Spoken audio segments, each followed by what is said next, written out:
Progressives Congress has vowed to punish the Ogun State Governor, Ibikule Amosu.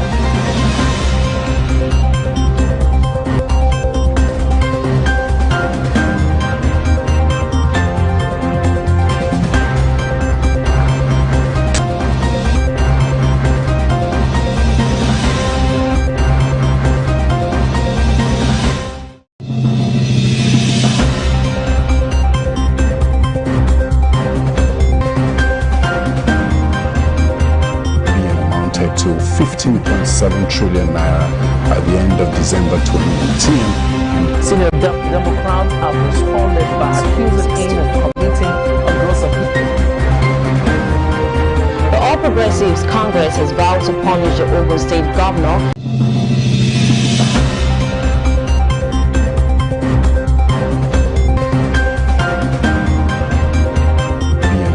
To 15.7 trillion naira by the end of December 2019. Senior Democrats have responded by accusing him of committing a gross offense.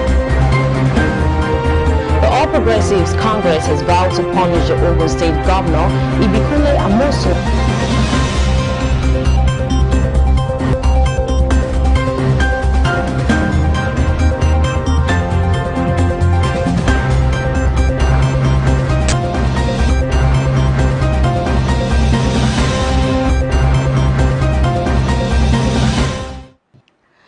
You're welcome to the news desk on Celebration TV. I am Sherry Quinsley Brimer. Here are the news making the headlines on today's news desk.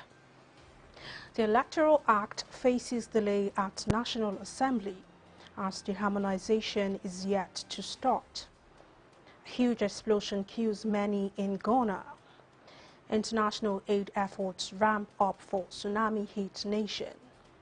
The IMF is set to launch a $50 billion lifeline for Nigeria and others. Eagles draw Tunisia in round of 16. Do stay with us after this very short timeout. I will be back with the news in full.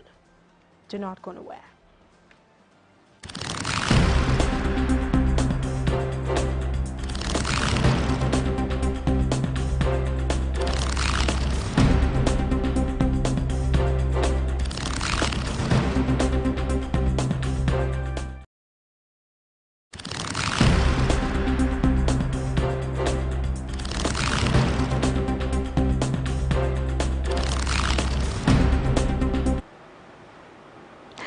You're welcome back, and now the news in detail.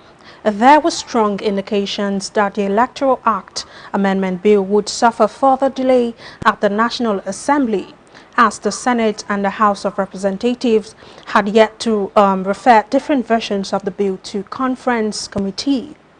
The Senate and the House had reviewed the bill, for which President Muhammadu Buhari had withheld assent over the restriction of political parties to direct primaries in the selection of candidates for elections. Buhari had vetoed the bill and sent it back to the National Assembly over the restrictions of political parties to direct primaries, insisting that the parties should be allowed to choose from different options. The House, however, focused only on the President's letter alone, arguing that its rules mandated it to focus only on the letter.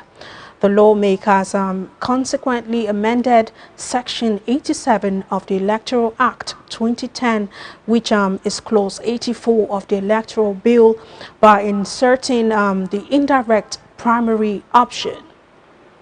The Senate, however, not only added indirect primary, but also consensus adoption of candidate for elections by a political party.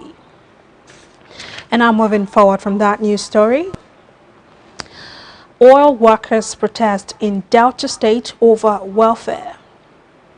Workforce of the NPDC and also the NECONDE JV in OML 42 Warri Southwest local government area of Delta State on Thursday reportedly caused a stir at the yard as a result of peaceful protest over welfare-related issues.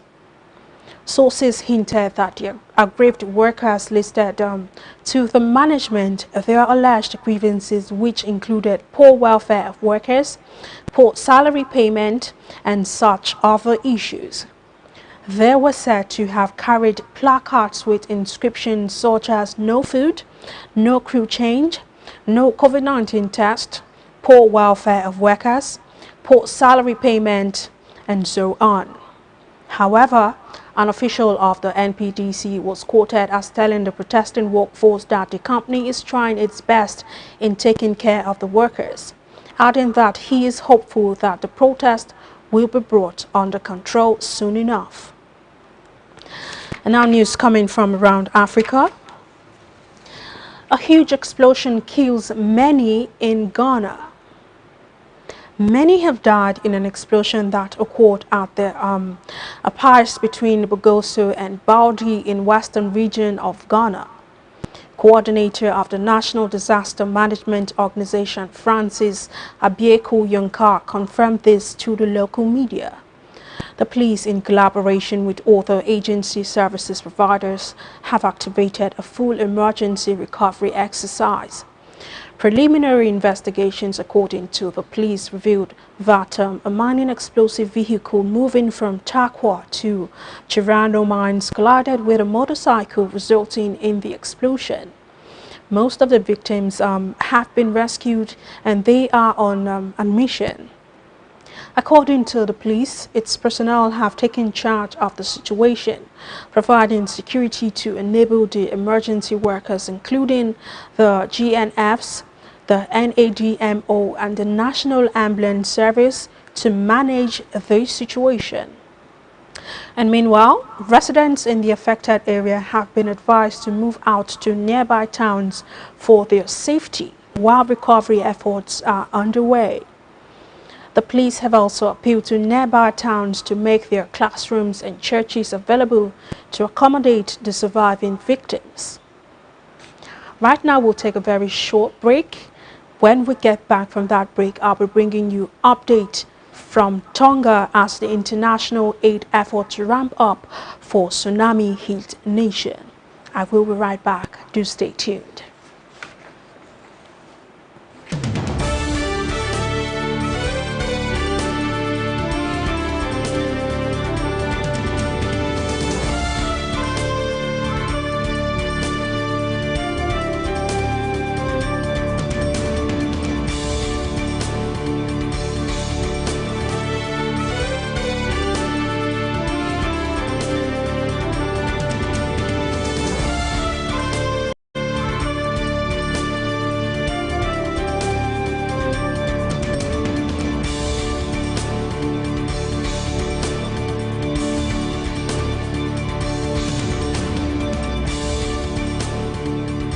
What business are you planning to showcase to the world?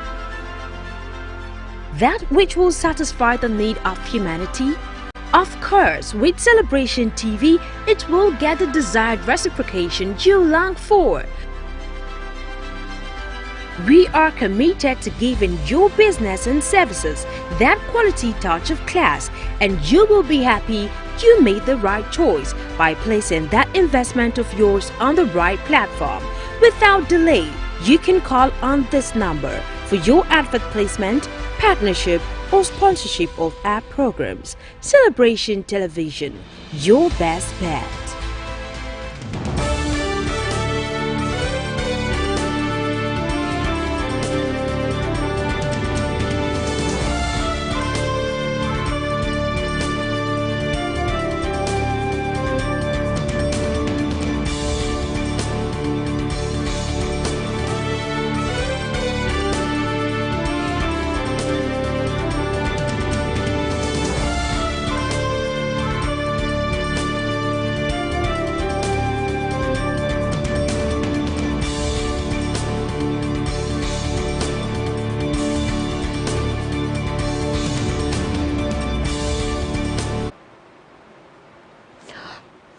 You're welcome back. And our news update coming from Tonga. International aid efforts ramp up for tsunami hit nation. Aid is trickling into Tonga from around the world as more governments deploy ships and flights to the country following Saturday's volcanic eruption. The underwater explosion triggered tsunami waves across the Pacific, killing at least 3 people in Tonga. It caused significant damage to the archipelago and crippled communications. A New Zealand vessel, which is expected to arrive today, is the first major supply ship. The captain of the HMNZS Ottawa had earlier told Newsite Reuters that the ship was carrying 250 liters of water, along with other supplies. The UN says clean water supplies are top priority for the Pacific nation. Australia has deployed its largest ship, the HMAS Adelaide, which set off for Tonga. The vessel can carry helicopters which can be deployed from the ship to bring supplies to Tonga's smaller outer islands. The vessel is due to arrive mid-next week. The UK also announced it was redeploying its HMS Spey to the Tongan response and had sent 8 supplies ahead with the Australian ship. UK's Defence Minister Ben Wallace says they will work closely with Australia and New Zealand to assist the recovery effort in Tonga, and they are ready to support their long-standing Commonwealth partner. And now more updates coming from Ukraine. Urgent US-Russia talks in Geneva as invasion fears grow.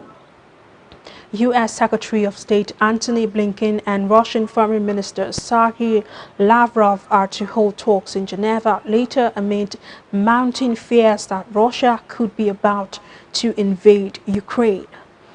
Mr. Blinken warned Moscow of grave consequences if any of its forces cross the border.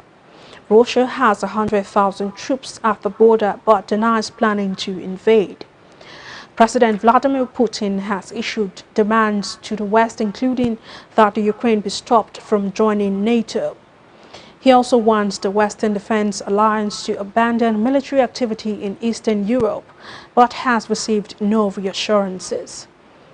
The summit between the top U.S. and Russian diplomats follows moves by Mr. Blinken to show up support amongst U.S. allies for sanctions against Mr. Putin's regime.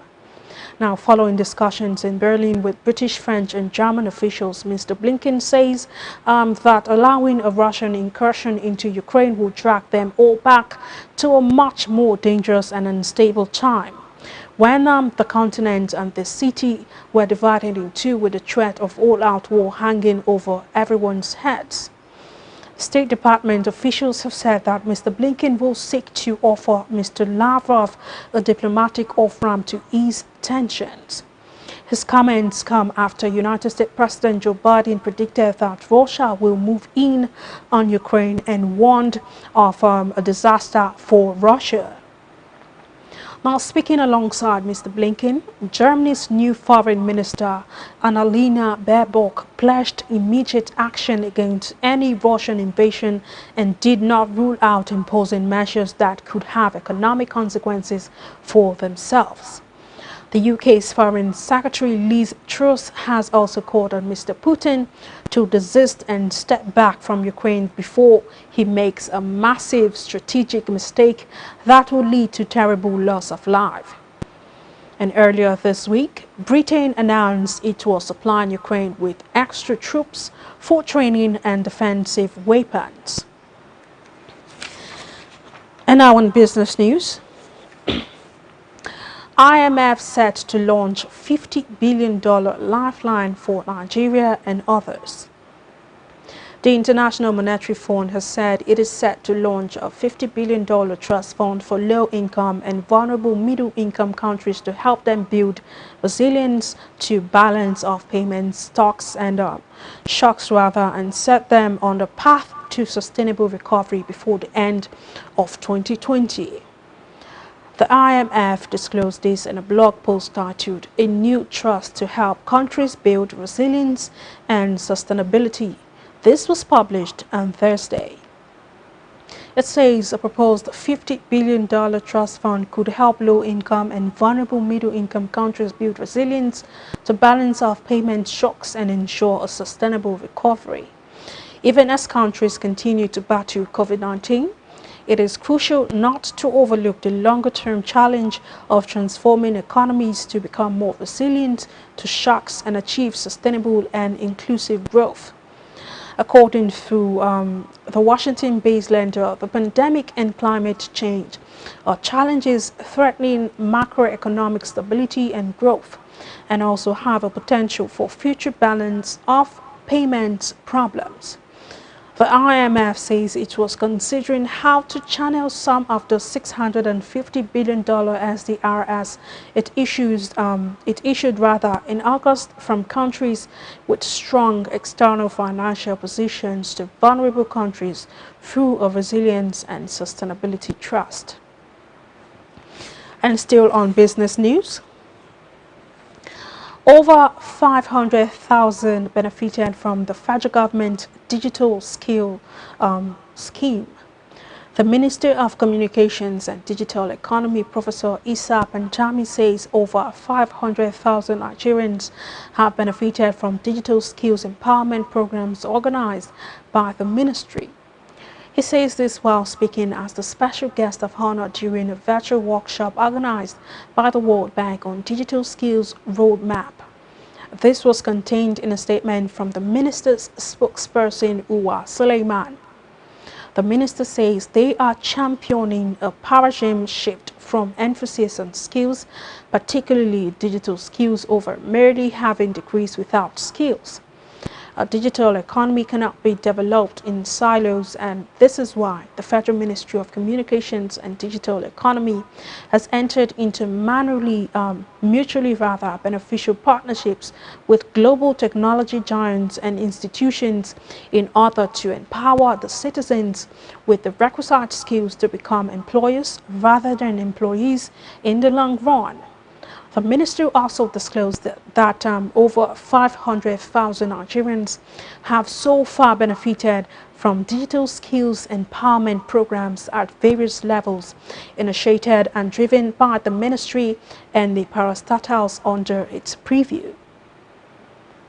Right now, we'll take a very short break. When we get back from that break, I'll come to you with news updates coming from the world of sport as the Eagles draw Tunisia in a round of 16.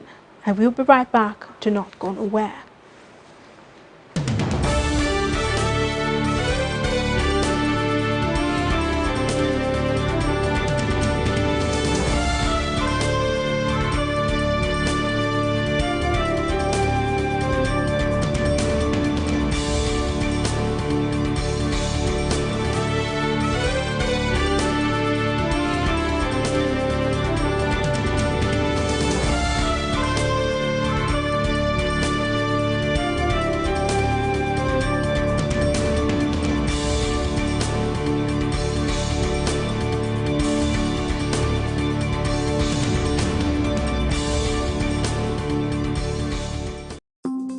Unto one he gave 5 talents, to another 2, and to another 1. It's time to fulfill the scriptures. Here comes something huge. Are you a singer, an upcoming gospel artist? Do you have what it takes to be the next gospel music star? JOLIZ Records brings you Kingdom Voice Talent Hunt to build your passion and fulfill dreams. Hurry now, reach us on the following numbers,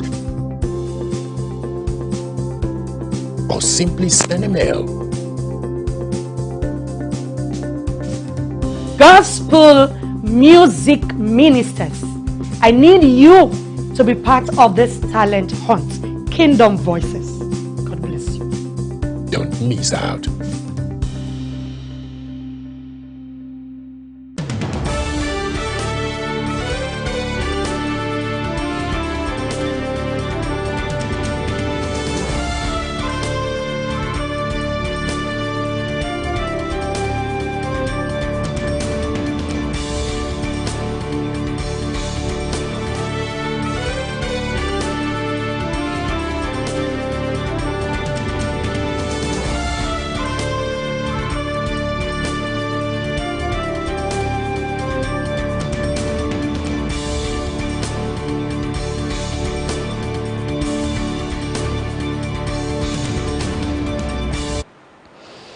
You're welcome back, and now back to the news stories.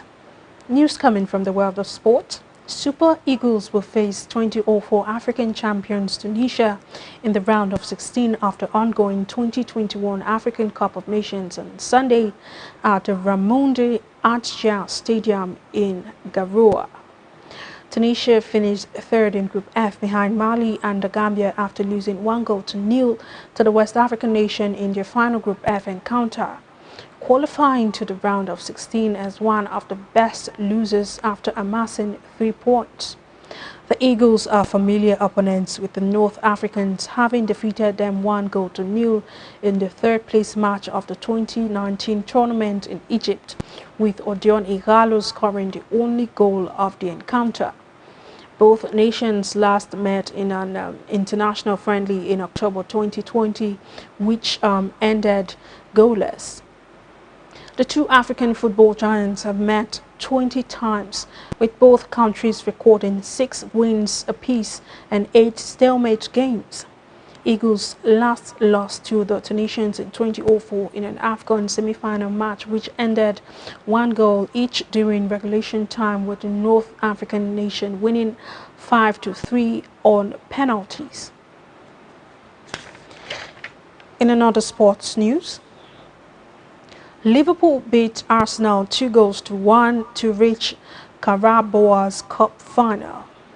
Liverpool reached the Carabao's Cup final for the first time in 6 years as Diogo Jota's brace was enough to seal semi-final success at the expense of Arsenal.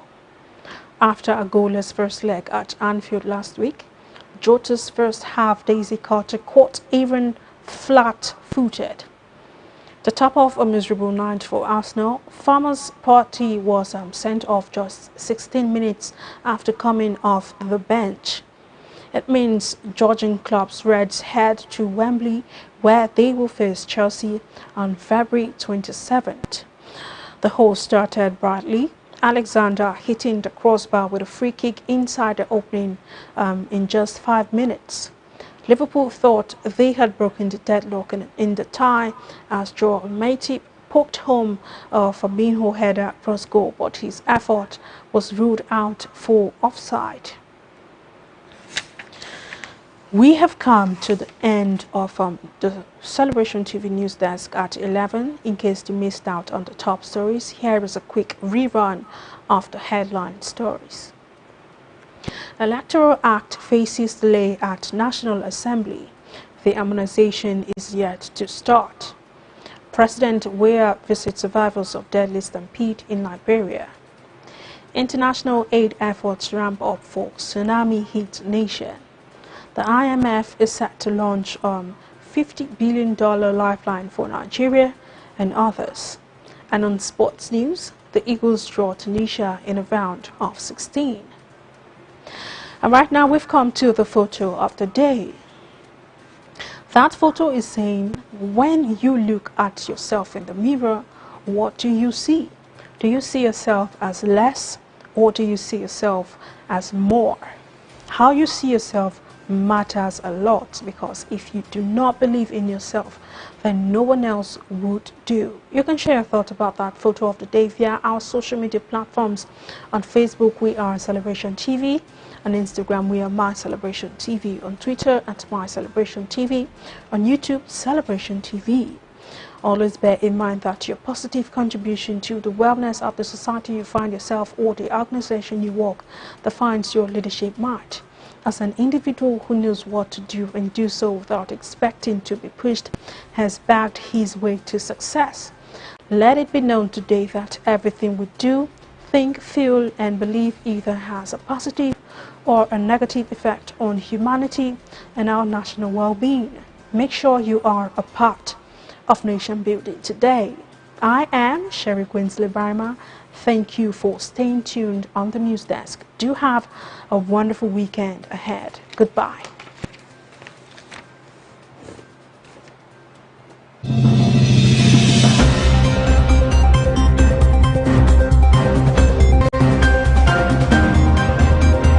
Amounted to 15.7 trillion naira by the end of December 2018. Senior Democrats have responded by accusing AIM of committing a gross of